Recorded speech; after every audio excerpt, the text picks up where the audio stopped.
So today I'm going to be doing the first mod on the Accord, and it is going to be a free one, and those are the best type. So what I'm going to be doing is deleting the airbox resinator. It's really probably the first mod anybody does. But if you don't know anything about these cars, they're pretty restrictive from the factory, especially the K-Series cars. Probably because they know they make a decent amount of power, so they had to restrict it in some sort of way. But I'm gonna go out to the car and I'll show you what I'll be doing. Alright, so in these cars, the resonator box starts up here, goes all the way down to about here, and it literally takes up this whole section of the bumper. To get the whole thing out, you gotta take the front bumper off, but I don't really feel like dealing with that right now, so what I'm going to do is move this battery over this way, and there's a rubber piece that connects the actual airbox to the resonator down there. I'm just going to take that off, and essentially it does the same thing. Alright, so there's what the piece looks like, and right down there is where it came off of. Not too much of a gap, but enough of a gap to where it's completely open now. But either way, if air is still being fed in through here, it'll go up there. So pretty much almost function the same, but it should sound better. But the easiest way I did this is take out that bolt right down there for the air box, and then take the one off there, take this whole thing, pull it up, and then just kind of pull that rubber piece off from down there and fold it up a little bit, and just pull it out. I was going to cut it, then I decided if I don't like it, I'm going to be putting it back on, so that was the easiest and best way to do it. But I'm going to throw this battery back over here and then take it for a ride. Highly doubt I'm going to see a difference starting it, but I'm just going to see real quick.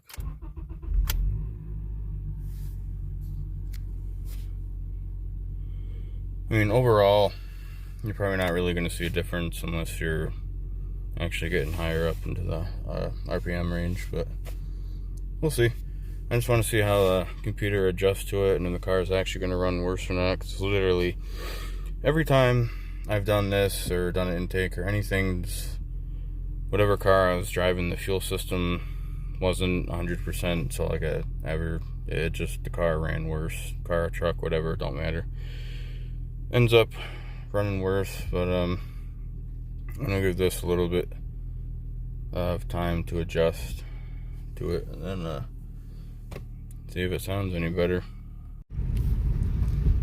So anyway, right off the bat, I can tell there's a difference, not just in noise, but like the tone of it, and that's with me not even hitting the gas.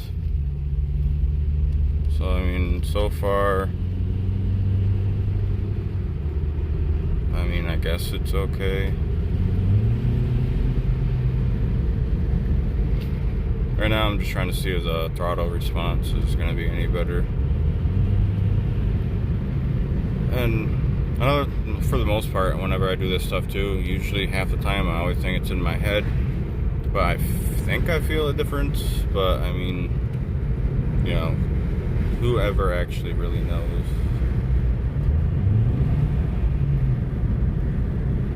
Definitely sounds a lot better. I don't know how good my phone is picking it up, but for actually being inside the car, so far it sounds pretty damn good.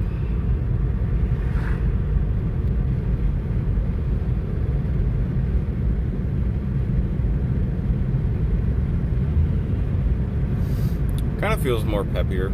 Seems like it doesn't really lag as much as it did.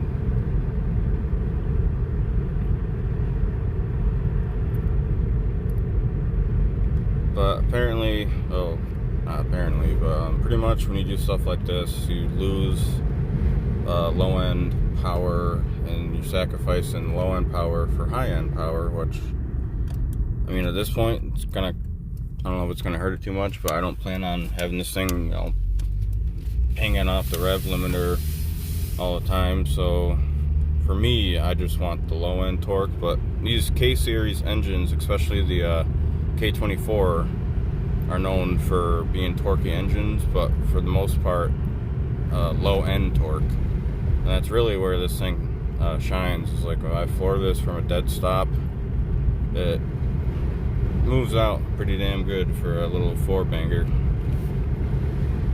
But hopefully, with a couple other things I have planned for this car, I'm not going to say anything yet, but one of them, it's a TSX part, which you probably already know. I just gave it away. Literally everybody that owns, you know, one of these cars, or at least some other type of K24 that's not an A2, does this swap. But I still gotta hunt down the part and find it, and realistically just have the time to do it. My tolerance for cold is kind of diminishing as I get older, and while I will go outside and do stuff in it that I necessarily need to get done, if I don't have to do it, it's not getting done until warmer weather. But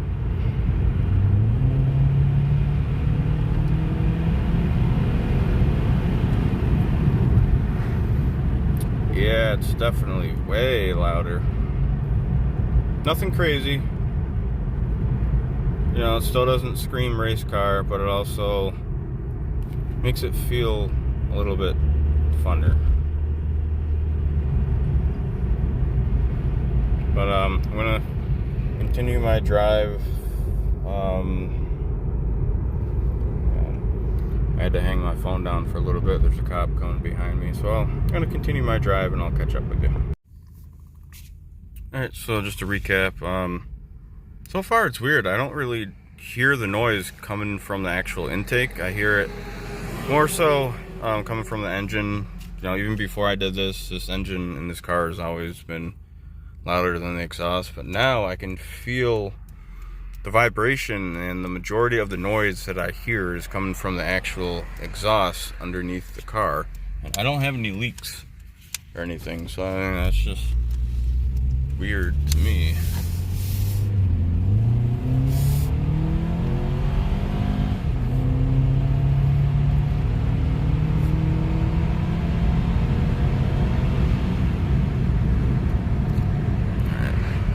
Keep in mind there, I was going up a very steep hill. This car isn't actually that slow. It's just very, very steep hill.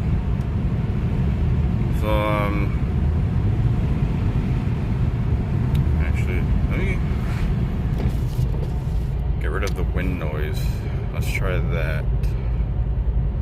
I don't really want to beat on the car too much. Honestly, this is the most I've ever driven it this hard since I got it.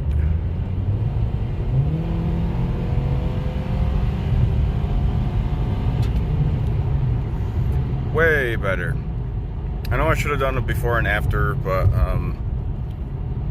you know, I didn't really have time to, but you get the gist of it. It's a lot better, sounds way better. So far the car is responding really good. These K-series engines respond good to stuff like that anyway, but like I said, it all depends on the condition of your fuel system, the actual car itself, mileage, compression, all that stuff. So that's all stuff to keep in mind when you do stuff like this. You know, throwing the computer out of whack even the tiniest little bit is going to affect it. Putting more strain on parts that are already worn out is going to make it worse. So hopefully this guy helps you make your decision if you do something like this. Honestly, I love it so far. I don't plan on putting that rubber piece back on for right now, but if the, you know, the occasion ever arises where I have to, not a big deal. And maybe at some point I'll actually take the whole resinator box out. Seems like the thing's got some pretty decent amount of weight to it. I mean, nothing that's going to make a difference, but I kind of just want to clear up that spot so the air can get past the box. Maybe that'll make it a little bit better. As much as I love K&N filters, I've been using them on almost every vehicle I've owned. since I started driving, and I guess most just recently I've realized while they flow a lot better, they don't filter as good, and everybody knows that's the whole problem with those K&N filters. They flow a lot better, but they don't filter as good, and I'd rather save my engine from a bunch of dirt getting in there and then have to keep cleaning my throttle body so often, and just keep the stock air filter in and just make better access to the airflow that way. So that's gonna wrap it up for this video. Stay tuned for more.